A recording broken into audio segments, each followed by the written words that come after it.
Hi friends, అందరూ ఏం తిన్నారు? Sunday specials. ఈరోజు మేము ఇగో చికెన్ పకోడీ వేసుకుంటున్నాం. చూడండి ఒకసారి. నేనైతే ఈ విధంగా వేస్తున్నాను, అందుకోసం అనేసి ఒకసారి చూడండి ఫ్రెండ్స్. నేను వేసే విధానం అయితే ఇది. మనకి డిన్నర్ నైట్ భోజనం ఏంటంటే ఇప్పుడు చూపిస్తున్నాను చూడండి. ఇంకా వైట్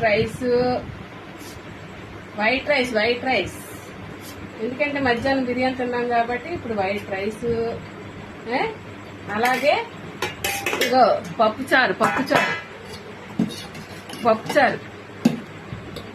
చేసుకున్నాము. అలాగే ఇందాక మీకు చూపించాను కదా ఫ్రెండ్, నేను చికెన్ పకోడీ చేశాను కదా. ఈరోజు మనం చేసుకున్నాం కదా నైట్ డిన్నర్ కి. ఇదే అది చికెన్ పకోడీ. ఇంకో హాయ్ ఫ్రెండ్స్, ఓకే బాయ్.